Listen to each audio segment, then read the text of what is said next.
বিশ্বনবী বললেন, ইমান মানে আন তুমিনা বিল্লাহ, আল্লাহর উপর ইমান আনবা, ওয়া মালাইকাতিহি, ফেরেশতাদের উপর ইমান আনবা, ওয়া কুতুবিহি, আল্লাহর পাঠানো কিতাবের উপর ইমান আনবা, ওয়া রুসুলিহি, রাসূলের উপর ইমান আনবা, ওয়াল ইয়াউমিল আখিরি, শেষ বিচারের প্রতি ইমান আনবা, ওয়া তুমিনা বিল কদরি খাইরিহি ওয়া শাররিহি, আল্লাহর দেয়া তাকদীরের উপর ইমান আনবা। ঠিক কিনা বলেন?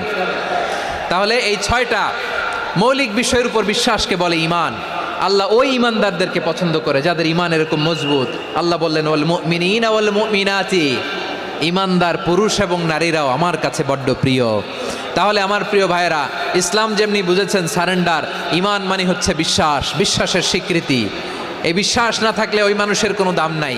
ঈমান ছাড়া নেক আমলের কোনো দাম নাই। ঈমান হলো সংখ্যার মতো, নেক আমল হলো শূন্যের মতো। ঈমান কিসের মতো?